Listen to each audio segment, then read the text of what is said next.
vous connaissez bien Versailles, vous connaissez cette salle, vous connaissez ce public, mais je sais que votre joie n'est pas seulement de retrouver ici des amis. Elle est de retrouver un esprit des lieux, une compagnie des ombres. Car à Versailles, et c'est le point commun le plus précieux que nous avons avec le Puy du Fou, nous vivons dans un haut lieu de la mémoire et de la civilisation française. Votre venue ce soir, au milieu d'un agenda millimétré, n'est pas une sinécure. Elle est un événement. D'abord parce que vous venez de publier Populicide, qui est au top des ventes de livres en France, publié aux éditions Fayard. Et nous saluons sa présidente, la présidente de Fayard, Lise Boel, qui est présente avec nous ce soir.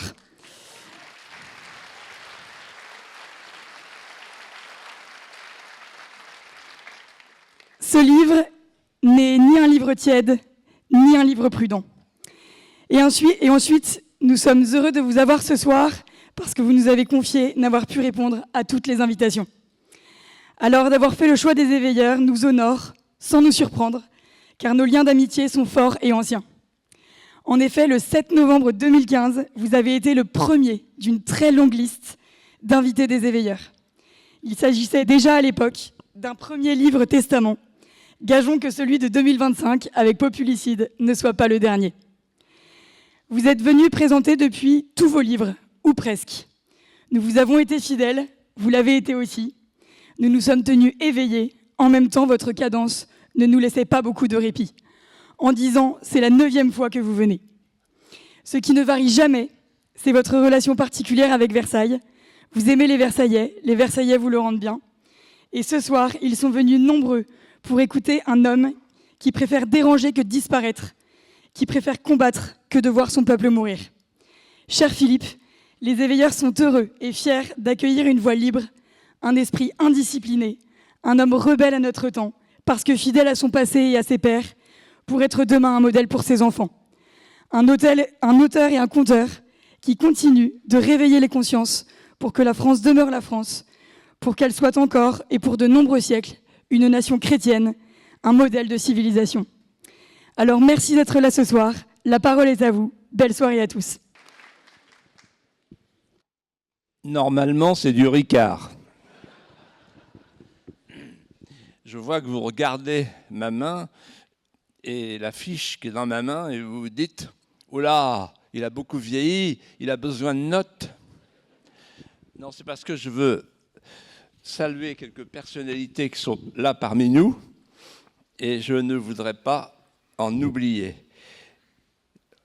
Alors d'abord, je salue Versailles.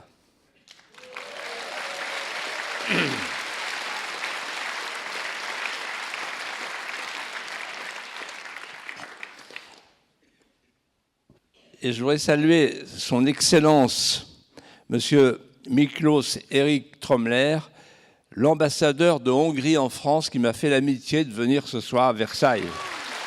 Où il est l'ambassadeur?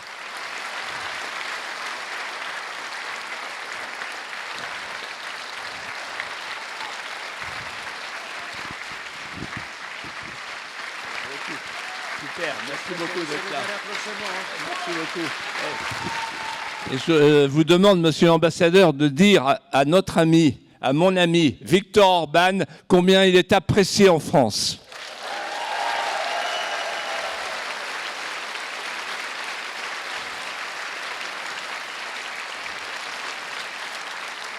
Ensuite, je voudrais saluer quelqu'un que j'ai bien connu, qui est un ami que j'ai bien connu au Parlement européen. Il s'appelle Bruno Gollnisch.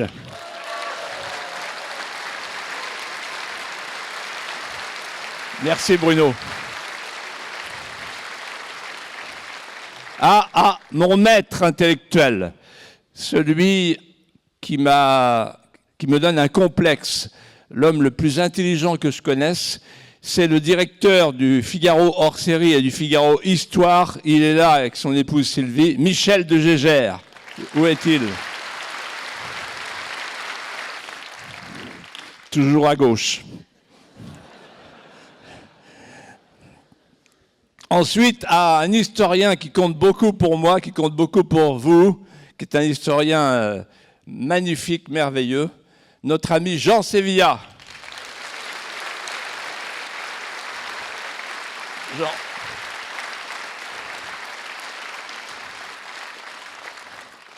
Et puis je voudrais saluer mon éditrice, parce que c'est grâce à elle que Populicite se trouve en tête des ventes chez Fayard. Elle est là ce soir, elle a tenu à venir parce que, en fait, j'ai dit à Camille Renard, voilà, c'est la seule soirée que je fais, en dehors de CNews. Je fais rien d'autre, pas d'autres médias, pas de conférences, pas de dédicaces, mais pour Versailles, je viens.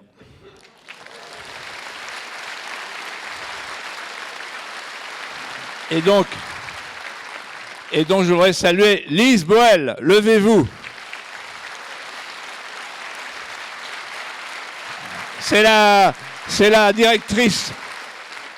C'est elle qui publie tous les best-sellers. Elle publie en ce moment Jordan Bardella, Éric Zemmour et Nicolas Sarkozy.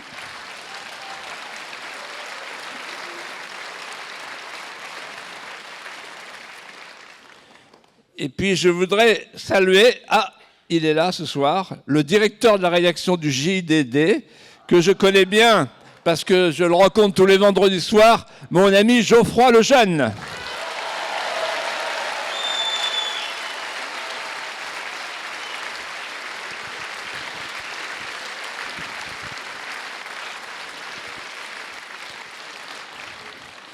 Et quelqu'un aussi que vous devez voir de temps en temps sur CNews, qui est absolument remarquable, qui me fait l'amitié d'être là aussi, c'est la directrice de la rédaction de Boulevard Voltaire, Gabrielle Cluzel.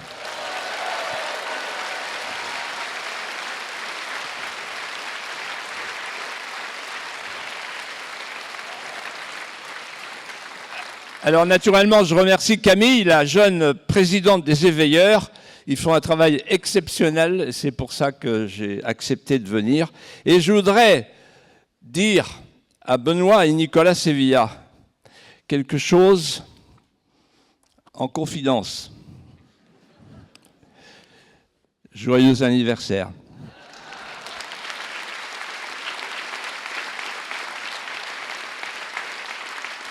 Chers amis,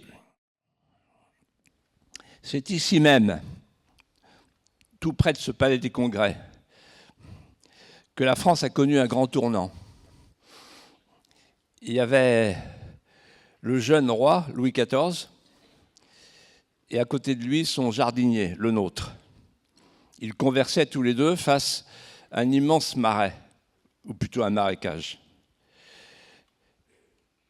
Et Louis XIV se tourne vers son jardinier, le nôtre, et lui dit « Le nôtre, je voudrais un jardin régalien. » Qu'est-ce donc qu'un jardin régalien, sire?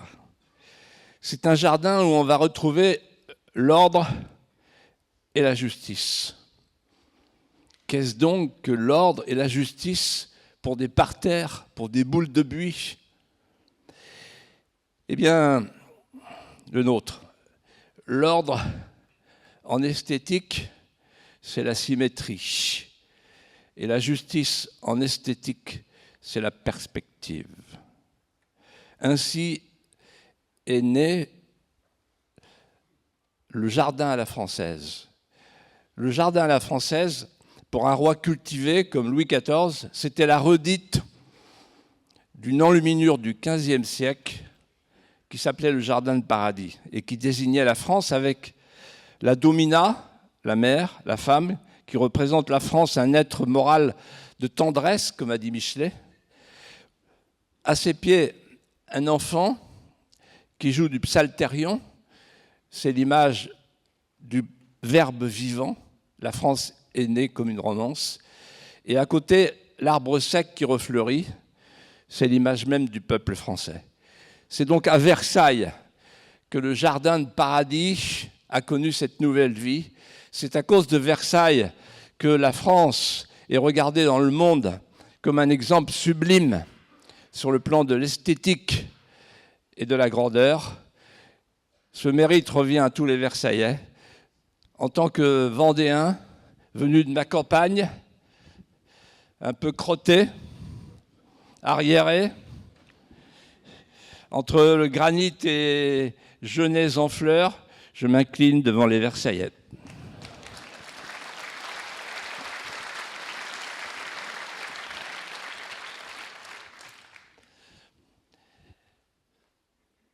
On n'a qu'une vie. J'en ai eu 3. 3 dans la même. J'ai été gâté. La première vie, jeune homme à 25 ans, un peu plus, c'est la vie du Créateur. J'ai déposé sur les flancs d'une colline de bois morts, de ruines et d'amnésie mes bonheurs d'enfance. Je voulais payer ma dette morale, pour une enfance heureuse. J'ai payé ma dette en nature et en lumière. Ma deuxième vie, c'est la vie du gouverneur territorial. Je voulais faire de la Vendée une terre de réussite, un modèle esthétique, un modèle de rêve. Vendée au pôle, Vendée Globe, faire rêver le monde entier de la Vendée. Et surtout faire voyager sur toutes les mers du monde le double cœur, utrique fidelis. Et puis la troisième vie, c'est la vie du lanceur d'alerte, ou plutôt du sonneur de tocsin. J'ai compris qu'à vouloir être un lanceur d'alerte, je devrais bientôt, et ça a duré 40 ans, accepter mon statut de lépreux et me promener sur les plateaux avec une crécelle. Voilà, j'arrive. Accepter l'infamie, accepter les insultes, accepter toutes les formes d'attaque infamantes, accepter d'être détruit. Je suis reparti chez moi à Vendée, accompagné mon fils Nicolas, j'ai écrit des scénarios, et puis un jour un ami breton est venu me chercher sur mon Aventin, où j'étais avec ma charrue, comme l'autre, le long du Tibre. J'hésitais entre cultiver la terre et développer des ruches, parce que j'ai une passion pour les abeilles. Et là, un de mes petits-fils, qui est là présent ce soir dans cette salle, me dit, passionné de cinéma, il me dit la phrase de Michel Audiard dans Le Président. La France est gouvernée par des lascars qui fixent le prix de la betterave mais qui ne sont pas capables de faire pousser des radis. Et ça parce que ce sont des énarques. Donc j'ai compris que c'était pour moi, donc j'ai décidé d'abandonner l'idée des radis et je suis mis à l'écriture et puis ensuite j'ai accepté la demande de mon ami breton, Vincent Bolloré,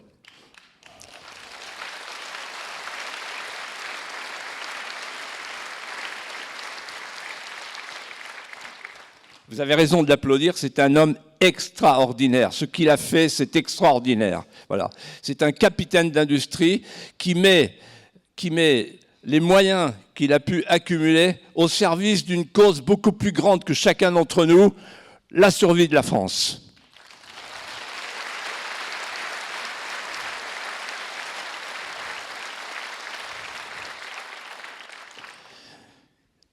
Cet été, je parle avec mon éditrice, Lise. C'est le lendemain de la fameuse finale de la Ligue des Champions. Et je lui dis, là, il y a peut-être quelque chose qui se passe. Et en fait, il y a 3 événements qui m'ont déclenché, qui ont mis le feu à ma plume. Cet été, un été mortifère, passé inaperçu. La première soirée, c'est donc la soirée de la Ligue des Champions. Pourquoi ? Parce que la veille de cette soirée, en prévision de ce qu'allait se passer, le ministre de l'Intérieur de l'époque et le préfet de police ont demandé aux commerçants de bien vouloir se barricader, d'acheter du contreplaqué, de bien vouloir se barricader et de rester chez eux. Personne n'a rien dit, tout le monde s'est barricadé, mais moi je me suis dit, le chez-soi change de résident, le souverain change de titulaire. Après le confinement sanitaire, voici le confinement sécuritaire. C'est la fin de l'État régalien. En tout cas, c'est le début de la fin de l'État régalien. On n'est plus capable de vous protéger, alors on dit restez chez vous. C'est la phase préparatoire au principe de la douve et de l'échauguette. Vous vous débrouillez tout seul. La deuxième soirée, c'est le 21 juin, la fête de la musique. Dans une acoustique beuglante, on entend une petite musique. Et cette petite musique, c'est les piqûres, les filles piquables, la piqûre qui remplace le couteau. C'est la nuit des seringues, le djihad des seringues. Gare aux filles qui sortent, on peut les piquer. Cette nuit des seringues, c'est la fin de la joie, c'est la fin de la fête, c'est la fin de la civilité. C'est la fin de la musique. Et puis le troisième événement, qui est passé inaperçu en plein été, c'est un mot de Jean-Luc Mélenchon qui dit « Vous avez de la chance qu'il y ait eu Saladin, parce que s'il n'y avait pas eu Saladin, vous n'auriez pas fait les cathédrales, et s'il n'y avait pas eu Saladin, vous n'auriez pas fait les vitraux. » Ah bon? Et donc je me suis dit, mais ça y est, on a chez nous un homme politique qui préfère Saladin à Saint-Louis. On a donc un parti sarrasin, on a donc un parti collabo. Je prends ma plume et j'écris sur tout cela. Et j'écris sur tout cela parce que pendant tout l'été, la boule au ventre, je me dis, qui va alerter les Français ? Qui va oser dire la vérité le plus gratuitement du monde parce qu'il n'a plus rien à quémander? Moi, je n'ai pas besoin d'un picotin de popularité. C'est fini, c'est derrière moi tout ça. Je n'ai jamais connu l'oubris. Les épreuves de la vie m'ont débarrassé des vanités du monde depuis longtemps. Et si je suis là avec vous ce soir, et si j'ai écrit ce livre, et si je fais cette émission tous les vendredis, c'est pour tirer la sonnette d'alarme. Les larmes aux yeux, la voix brisée, pour dire ceci. Je suis hanté par la disparition du peuple auquel j'appartiens. Je ne veux pas que notre pays meure. Nous sommes face à un crime perpétré par une jeune politicienne qui échappe au jugement de l'instant. On est en train de changer de peuplement, on est en train de changer d'art de vivre, on est en train de changer de civilisation. Quand on tue un homme, cela s'appelle un homicide. Quand on tue un peuple, cela s'appelle un populicide.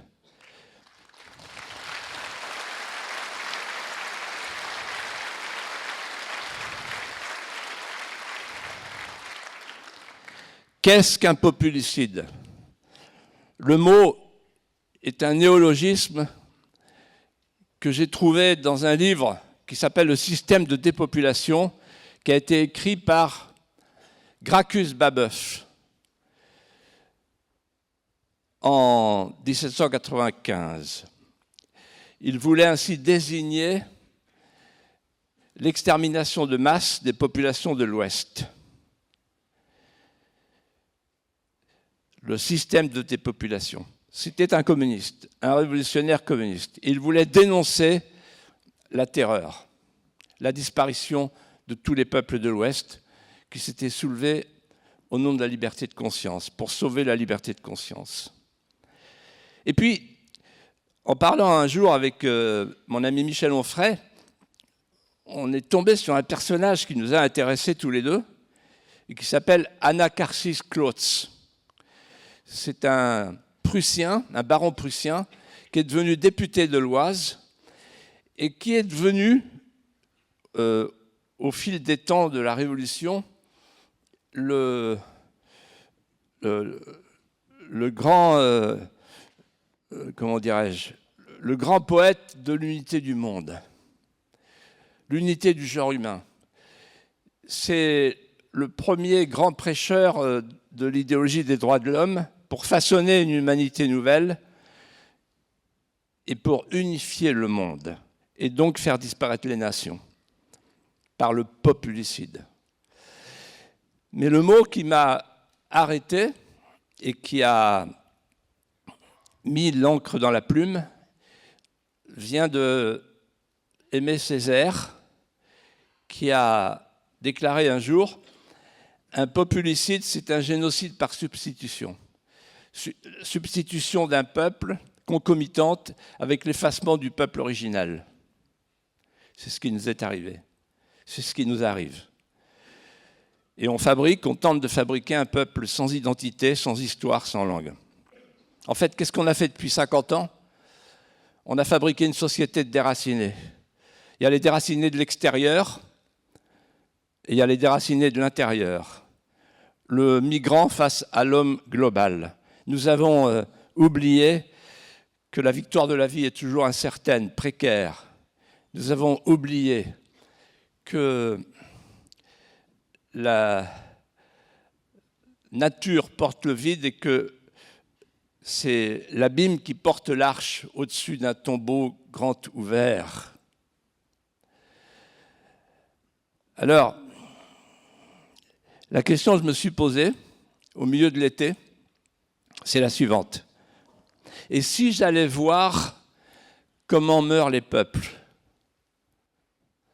J'ai cherché des livres là-dessus et j'ai trouvé Le cabinet des antiques et Les derniers jours de Michel de Gégère. J'ai appelé mon maître qui m'a dit « c'est une bonne idée, mais je ne peux pas vous aider. Je ne peux pas vous aider parce que c'est compliqué comme sujet et vous n'avez qu'à lire mes livres. » En fait, c'est pour ça qu'il ne voulait pas m'aider, il voulait que je lise ses livres. Et donc, en fait, c'est la première partie du livre, c'est sans doute la plus novatrice, parce que je me suis dit, au fond, comment meurent les peuples? C'est-à-dire comment va-t-on, enfin, quelle est la courbe qui va de l'apogée aux fiertés finissantes?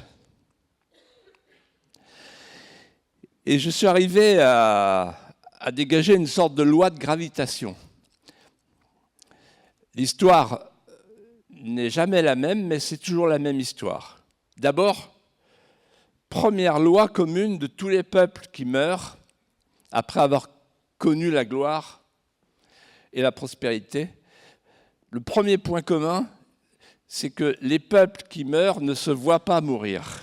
C'est très étrange parce que la différence entre un homme et une civilisation, c'est que pour l'homme, la décomposition suit la mort, alors que pour une civilisation, elle la précède. Donc on doit le voir à l'œil nu. Eh bien non. Mourir en s'amusant, tel est le slogan, le mot d'ordre des sociétés expirantes. On ne s'aperçoit pas qu'on est tout près de la fin. Deuxième loi de gravitation, quand un peuple abandonne son récit fondateur, ou en tout cas le néglige, il est pris dans l'assaut du vide. Il est pris dans le trou noir. Un jour, l'évêque Rémy, évêque de Reims, rencontre le père de Clovis, Childéric, enterré à Tournai, et il lui dit, vous savez, toutes les sociétés obéissent à la même loi. Lorsqu'elles ont cessé de croire à leur raison d'être et que l'idée qui les a fait naître leur est devenue comme étrangère, elles se démolissent de leurs propres mains. Cette phrase fait écho à la phrase d'un grand historien grec, Polybe,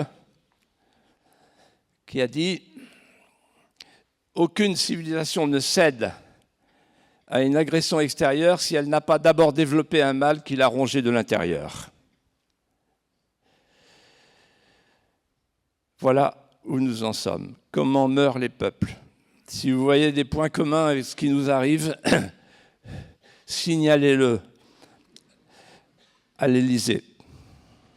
Deuxième partie, je me suis dit, comment moi j'ai combattu le populicide?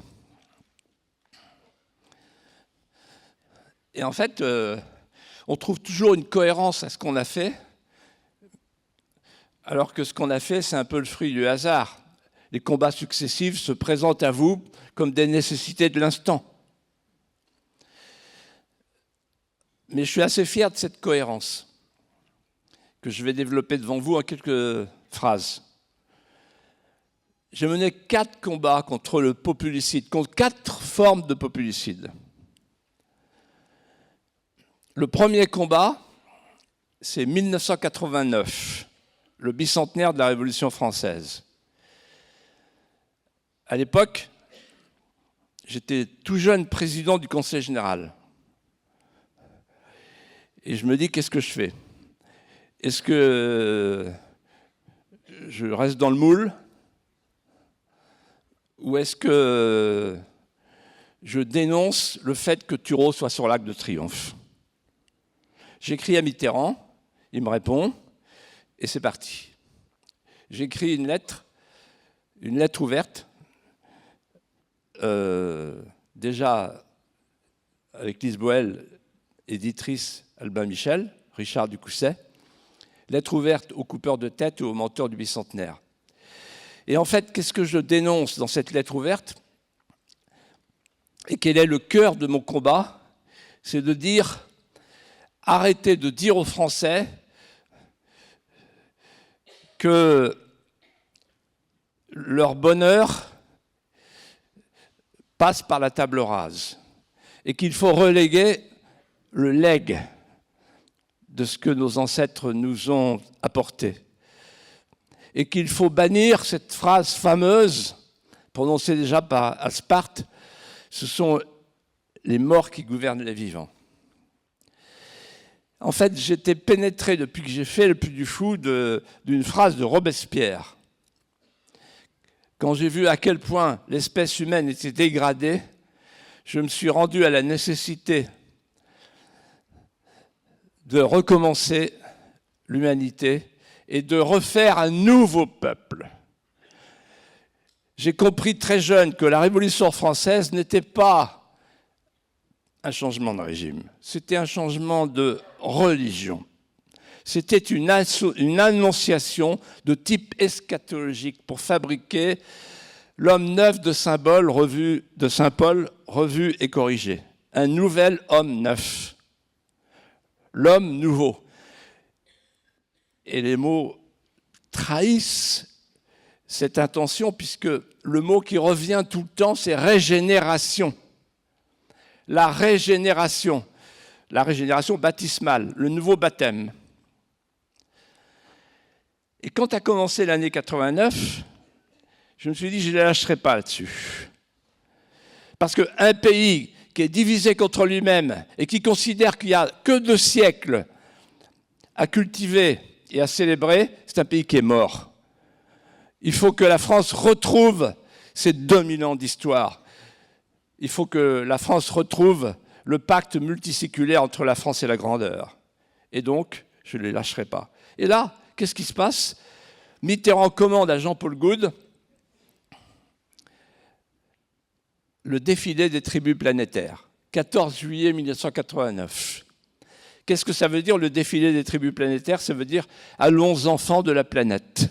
C'est-à-dire qu'en fait, en partant du peuple ahistorique, on prolonge la tendance et on décide de faire venir les 4 coins du monde, toute la misère du monde, pour faire une société multiculturelle. Et puis, quelques mois après, il y a l'affaire de Creil, le foulard de Creil. Et là, ça veut dire « venez comme vous êtes ». C'est-à-dire qu'on fait venir une nouvelle civilisation au nom de la commémoration du bicentenaire de 1789. Et puis, le 9 novembre 1989, tout s'écroule. J'ai souvent parlé de ça avec Solzhenitsyn lorsqu'il est venu chez moi en Vendée. Tout s'écroule parce que le mur de Berlin s'écroule. C'en est fini du soviétisme. Et du coup, quand on décide d'attaquer la fille, on se retourne vers la mère. La fille, c'est la révolution soviétique. La mère, c'est la révolution française. J'ai combattu l'idée d'un peuple ahistorique, qui est le peuple français, depuis qu'on considère que la France a commencé en 1789. Non, la France n'a pas commencé en 1789. La France, elle est ancienne. La France, elle est grande parce qu'elle a connu une sédimentation invisible de 2000 ans d'histoire. Deuxièmement, deuxième combat, Maastricht, 1992. Là, on passe du peuple ahistorique au peuple apolitique. Puisque Maastricht, c'est une tentative inouïe d'anéantissement du politique. C'est-à-dire, il n'y a plus de gouvernement, il n'y a plus d'élections, il n'y a plus de frontières, il n'y a plus de géographie. C'est un corpus juridique plutôt qu'un corps politique. On tente de vivre sans gouvernement, sans élection et sans le peuple.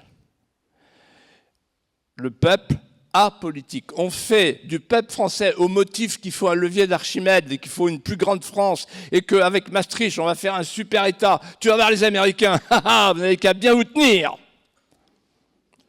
On a vu.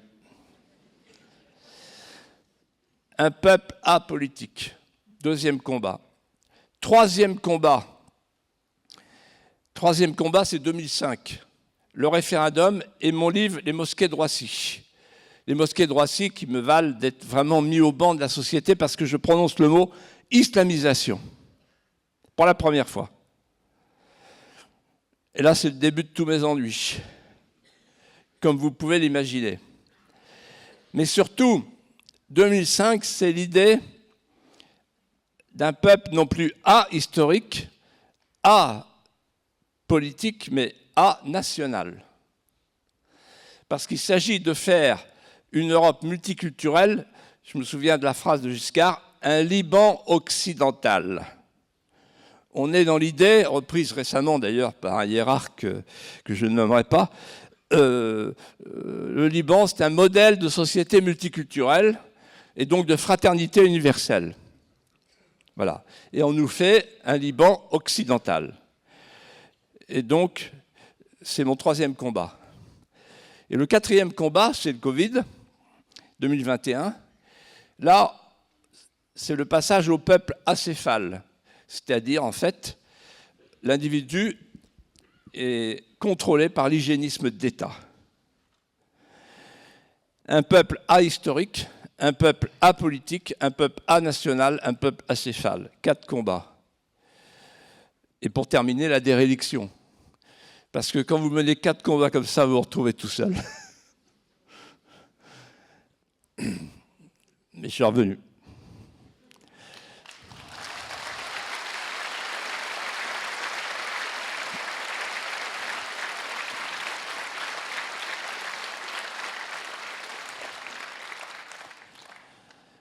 Et j'ai vu l'accélération du populicide. Je décris dans mon livre l'accélération du populicide. C'est vertigineux. D'ailleurs, aujourd'hui, on apprend que la loi sur l'euthanasie va passer au Sénat le 20 janvier prochain. J'ai fait un tweet pour dire que je signe la pétition Fondation Le Jeune contre l'euthanasie, le projet qui nous est présenté. Et d'ailleurs, je rends hommage au journal Le Figaro qui a fait sa une ce matin sur un sondage magnifique de la Fondapol qui montre que les Français ne sont pas majoritaires pour l'euthanasie, mais pour les soins palliatifs. En fait, dans mon livre, je fais un chapitre qui est un chapitre clé qui montre comment la Macronie gouverne. Macron, c'est un young global leader qui a communié sous les deux espèces du mondialisme et du progressisme, sous la férule de ces 2 maîtres de l'époque, Alain Minc et Jacques Attali. Et en fait, il a été au contact, il me l'a expliqué, un soir, où je l'ai fait boire. Et il ne tient pas l'alcool. Peut-être d'autres trucs, mais pas l'alcool.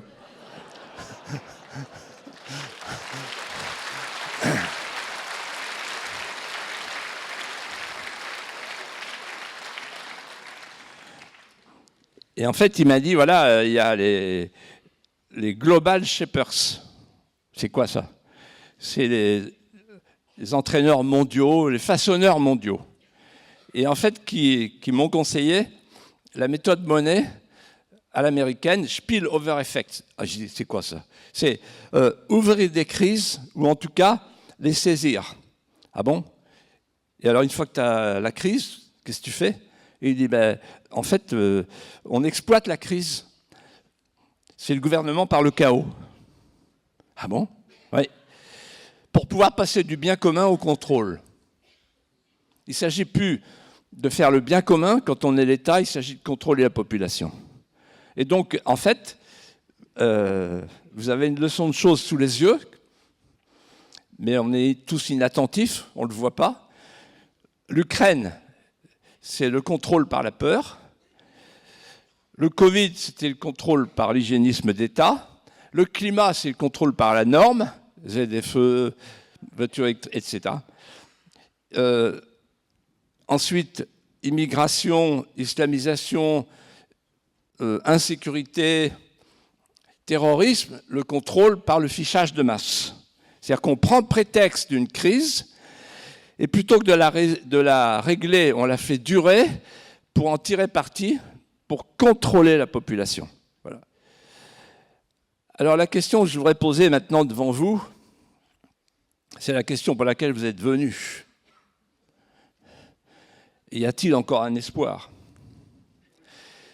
Et si oui, c'est pas la peine de répondre à ma place. Si oui, lequel? Alors, les chants désespérés sont les chants les plus beaux, et j'en sais d'immortels qui sont de purs sanglots. D'abord, il faut dire pourquoi. Il faut regarder la lumière en face. Il faut dire pourquoi la situation est gravissime. Elle est gravissime parce que se posent à nous 3 questions vitales qui touchent à la survie. Première question, c'est la question du changement de peuplement. Ce qui caractérise aujourd'hui la terre de France,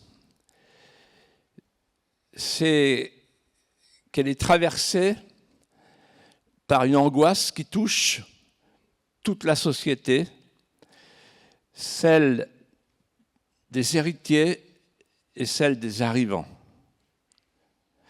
Ce sont 2 populations côte à côte, pour l'instant, et qui en fait sont traversées par la même souffrance intime.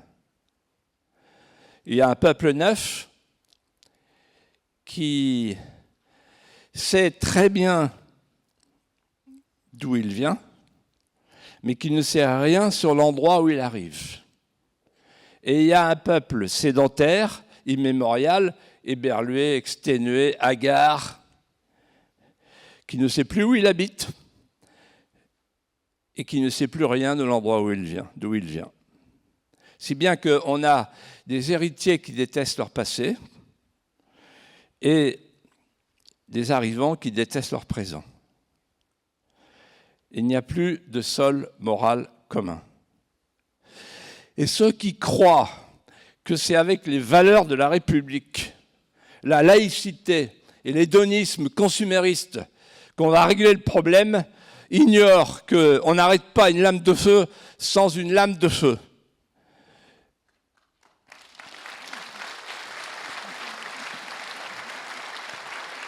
Donc c'est la première question. Deuxième question,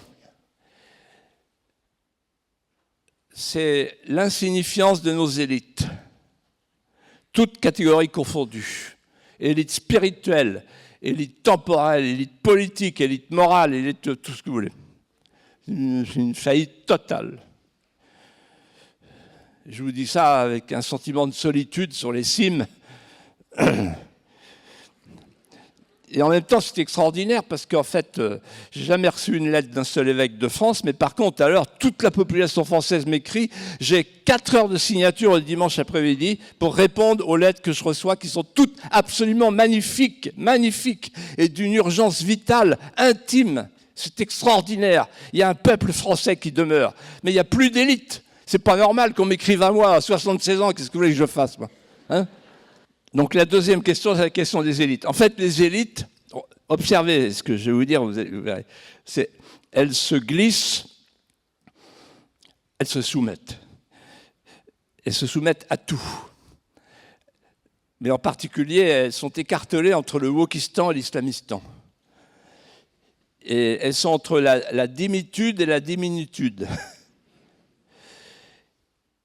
En fait, les élites françaises, je pèse mes mots, composent une branchitude avachie qui ne se sent plus capable de porter son récit fondateur, qui rêve d'un autre soi,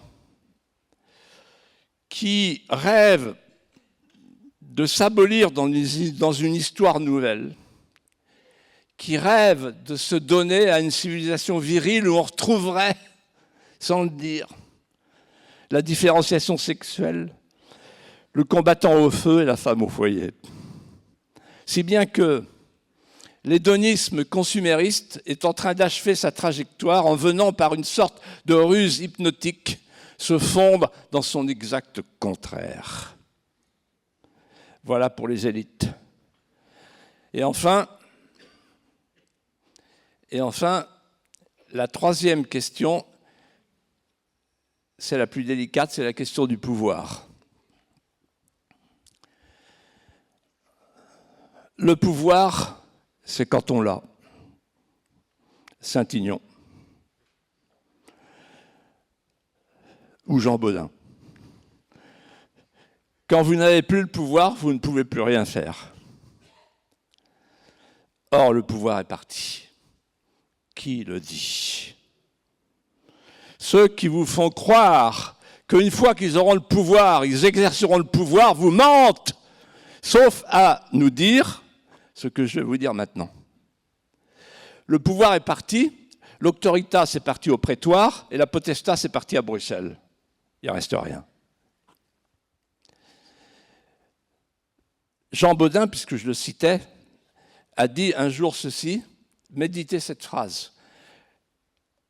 Le pouvoir, c'est la souveraineté. Et il ajoute, la souveraineté, c'est le caractère d'une puissance qui ne relève d'aucune autre. Le caractère d'une puissance qui ne relève d'aucune autre. Or, tous les constitutionnalistes ont toujours dit les 4 attributs constitutifs d'un État sont les suivants. Je dis bien les 4 attributs constitutifs d'un État. Premièrement, la loi, le pouvoir de faire la loi. Or, aujourd'hui, le seul pouvoir qu'ont les parlementaires, c'est un pouvoir de transposition de la loi qui est faite à Bruxelles. 77% des lois sont faites depuis Bruxelles. Ce qui se passe en ce moment sur les routes de France avec l'affaire de la dermatose, c'est Bruxelles. Quand vous vous posez une question, mais pourquoi il y a cette norme absurde? C'est Bruxelles. Ça a basculé. C'est plus du tout l'Europe qu'on a connue quand je venais ici à Versailles dans les années 94 avec mon ami Jimmy Goldsmith, où on se plaignait d'une Europe tatillonne qui s'occupait du verre à soie, de choses de la vie quotidienne. Non, là c'est une broyeuse. C'est une broyeuse. Et c'est que le début. Pouvoir de faire la loi. Deuxièmement, le pouvoir de rendre la justice. Attribut constitutif s'il en est depuis Saint-Louis. Or, aujourd'hui, nous sommes devant 5 cours suprêmes qui, évidemment, appliquent une jurisprudence fondée sur 2 principes, unanimement reconnus dans toute l'Europe. Premier principe, c'est la préférence du délinquant sur la victime. Deuxième principe, c'est la préférence de l'étranger sur le national. Troisième attribut constitutif, c'est la monnaie. Le pouvoir de battre monnaie, disaient les anciens. Le pouvoir de battre monnaie. Or, qu'est-ce que l'euro? Écoutez bien ce que je vais vous dire et retenez-le. L'euro, c'est un oreiller qu'on met sur le réveil pour ne pas entendre la sonnerie. C'est très pratique pour les hommes politiques. Et c'est comme ça qu'on a le déficit qu'on a. Voilà. Merci l'euro.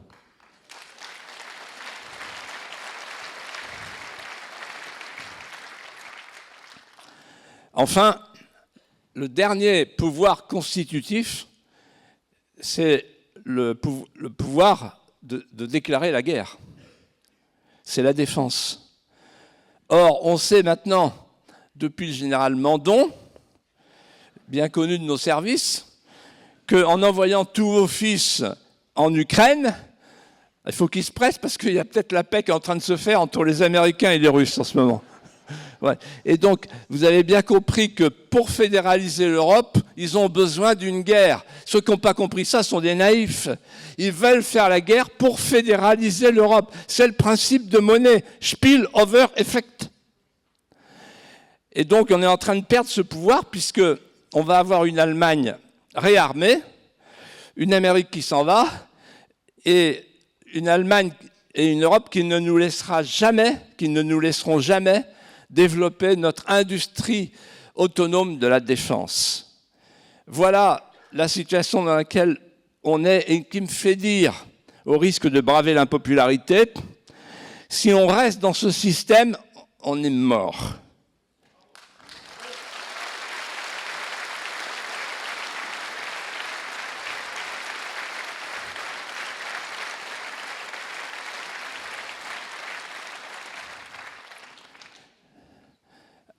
Alors, il y a ces 3 questions. Et vous me direz, alors, l'espérance, elle est où? La voilà. Et là, je vous donne le fruit d'une longue expérience, d'une longue réflexion sur la vie, sur la France, sur le monde. En fait, j'ai toujours observé la chose suivante. Quand la tectonique des plaques se met à bouger, il suffit d'un doigt pour faire levier.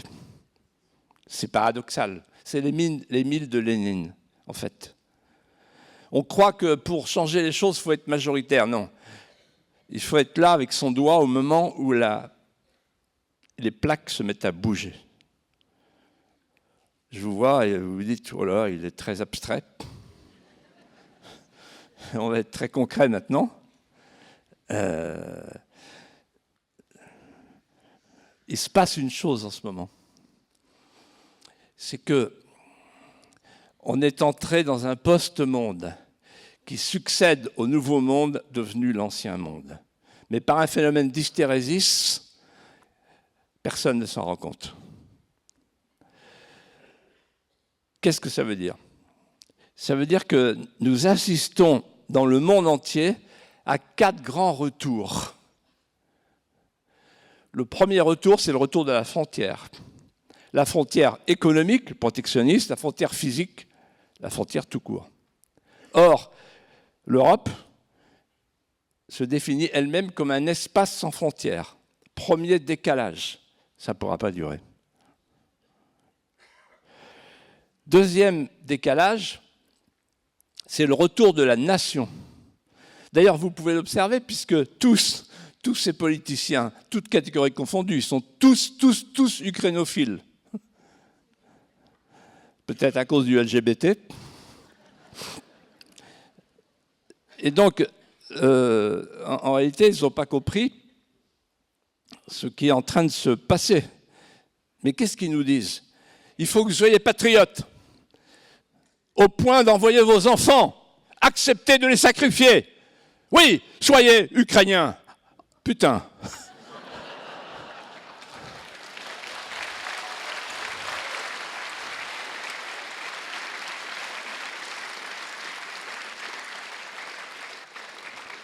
Et donc, il faut être pour l'indépendance de l'Ukraine. L'indépendance!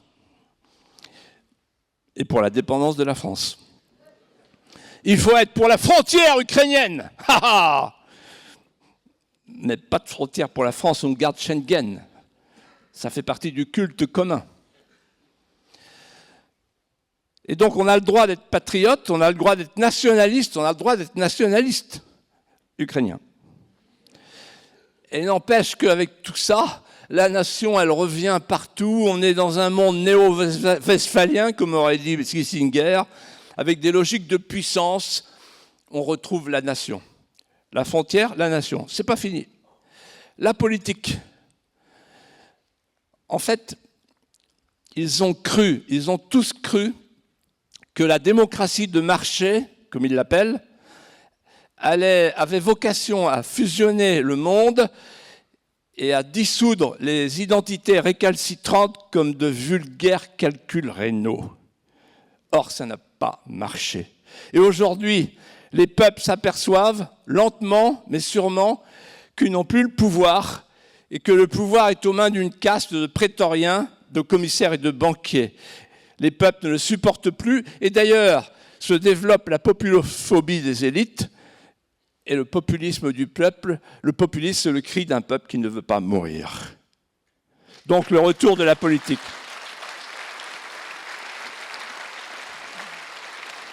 Et enfin, c'est le principal, c'est le retour de la puissance. L'Europe a été créée, écoutez-moi bien, c'est un sujet que je connais bien, je l'affirme, l'Europe a été créée sans les États et avec un fédérateur extérieur, l'Amérique, mais sans aucun ressort de puissance, puisque l'Europe était conçue par Monnet lui-même, puis Schuman, puis Giscard et tous les autres, comme un marché complémentaire du marché transatlantique. Ce n'était pas du tout un organe politique au départ, puisqu'on pensait à la fin du politique. Parce qu'on pensait avec Fukuyama que c'était la fin des religions, la fin des idées, la fin des guerres, la fin et qu'on aurait la paix par le doux commerce. C'était ça l'idée de Maastricht. Et voilà que la puissance revient, l'idée de puissance revient. Mais là où on a une chance inouïe, c'est que la puissance a changé de nature, chers amis. La puissance n'est plus liée, comme du temps de Vidal de la Blache et de Taylor, à la taille, à la dimension, à l'échelle. C'est l'inverse. La puissance, aujourd'hui, copie l'atome. La puissance se fonde sur la miniaturisation, c'est-à-dire que c'est la combinaison contradictoire de l'infiniment petit et de l'infiniment puissant. Donc vous pouvez avoir un grand pays impuissant et vous pouvez avoir un petit pays puissant. Et c'est pareil pour les entreprises. Hey, je peux vous dire que chez Disney, ils regardent le Puy du Fou et maintenant, ça les fait plus marrer. Alors maintenant, je vais vous dire en conclusion pourquoi il y a encore une espérance française. Quand un pays est très vieux, il va chercher dans les replis secrets de ses anciennes sagesses une force insoupçonnable pour se relever.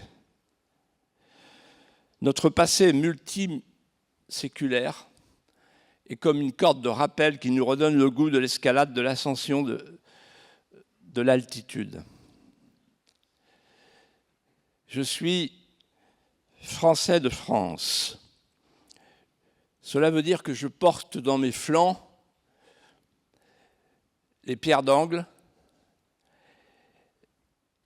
les lézardes, et jusqu'aux râles héroïques d'un vieux pays qui ne veut pas mourir, bien qu'il soit blessé au bord de la route. Je ressens physiquement, chaque jour,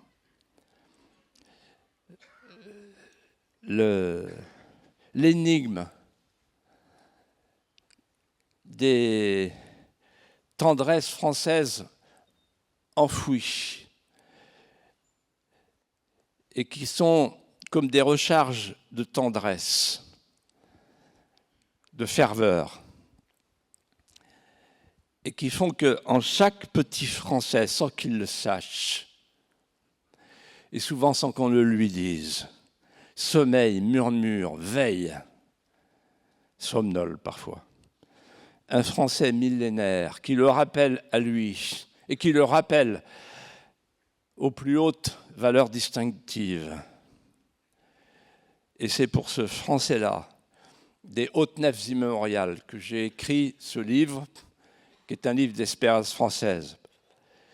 À ce Français-là, je dis ceci: aidez-nous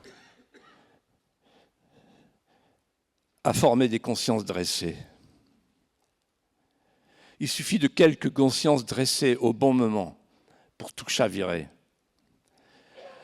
pour tout gagner. Et pour avoir des consciences dressées, il faut faire une chose simple. refranciser la France.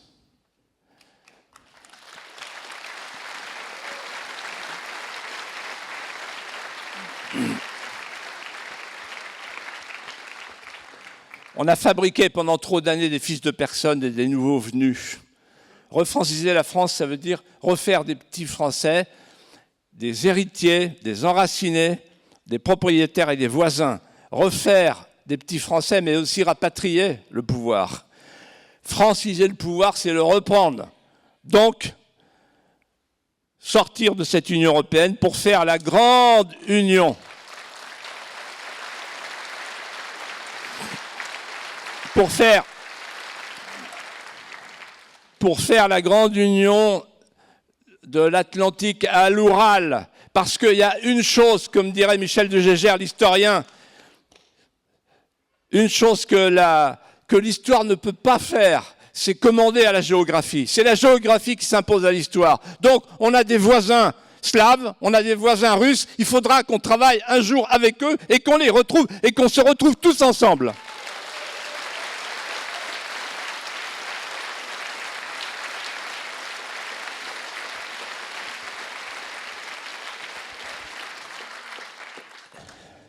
J'ai parlé de cordes de rappel. Saint Paul parlait des armes de lumière. Défendez-vous avec des armes de lumière. C'est un peu ça les cordes de rappel. Et nous, on a 3 armes de lumière. La première, c'est que le peuple français est né comme un peuple littéraire. C'est un cas unique dans l'histoire. La France, elle est née au défilé de Roncevaux. Quand Roland se penche vers Olivier, son compagnon d'armes, et lui dit « Je vais mourir ». Il tient son olifant à la main et lui dit « Tu tourneras ma tête vers France la douce ». C'est la première fois que le mot « France » est prononcé. La France est née comme une romance. C'est unique au monde. Et donc, il suffit qu'il y ait une seule bibliothèque et un seul lecteur pour mettre en contact cette bibliothèque, ce lecteur, avec l'épopée, la prosopopée, le panache français, et pour sauver la France. Le peuple français n'est pas qu'un peuple littéraire. Il est né comme un peuple politique. Sans la politique, la France n'existe plus. La politique sert à la volonté. L'État, la frontière, l'instinct. Quand je dis l'instinct, ça veut dire qu'à chaque fois que le peuple français s'est trouvé au bord de l'abîme, il s'est accroché à 2 mots qui n'ont pas vacillé. Le tronçon de l'épée et la pensée française. Peuple politique. Et troisièmement, le peuple français est un peuple métaphysique. Quand j'étais petit, mon père m'emmenait dans des vieux bourgs très anciens et il me disait « Tu vois, Philippe, tous nos anciens, tous nos artisans qui n'étaient pas des architectes, ils ont construit à l'instinct de la manière suivante, ils mettaient de la pérennité dans l'instant. La France est le seul pays au monde qui met de l'éternité dans ce qu'elle bâtit. La France est née avec le baptême de Clovis, la France est née d'un acte métaphysique. Jette tes colliers, fier Sicambre. Adore ce que tu as brûlé, brûle ce que tu as adoré. La France s'est développée avec la métaphysique. La Grèce a eu le Parthénon, qui incarne la Grèce. L'Italie a le Forum, qui incarne le monde latin, qui incarne Rome. Nous, on a les cathédrales. Qu'est-ce que ça veut dire? La cathédrale, c'est la déclinaison de la pierre et de la métaphysique, puisque c'est un vaisseau renversé, qui a été construit par ceux qui ne pouvaient pas partir à la croisade, et donc qui ont fait ce vaisseau renversé, pour compenser leur absence d'Orient. Et puis, la France est un acte métaphysique, puisque, avant même Clovis, l'apôtre des Gaules, qui a partagé sa chlamyde, c'est la métaphysique des charités alimentaires. C'est là qu'est né l'État-providence. Ce n'est pas du laïcisme qu'il est né, l'État-providence. C'est de la chlamyde, le partage de la chlamyde. Donc, en fait, quand on réfléchit bien et qu'on prend de la hauteur, on se dit la chose suivante. Il y a cette idée que le Saint-Crème est une manifestation de l'éruption du surnaturel dans l'ordre naturel qui coule encore, sans qu'on le sache. Donc il y a un peuple métaphysique. Et je suis convaincu, et c'est mon dernier mot, que si on disait aux Français, mais qui le dira? Si on disait aux Français, on a des problèmes techniques à résoudre, on a des problèmes budgétaires à résoudre, on a des problèmes immenses à résoudre, mais le problème qui commande tout cela, c'est qu'on n'ose plus parler de ce qui est passé par l'éclipse de la conscience nationale, on n'ose plus parler de la France. Il faut franciser le pouvoir, franciser les âmes. Qu'est-ce que ça veut dire, franciser les âmes? Ça veut dire restituer aux Français leur récit fondateur, leur restituer le droit imprescriptible d'aller chercher dans les siècles passés les mélodies manquantes. Une nation, c'est un lien amoureux. Chers amis, il faut refaire un peuple amoureux, la France.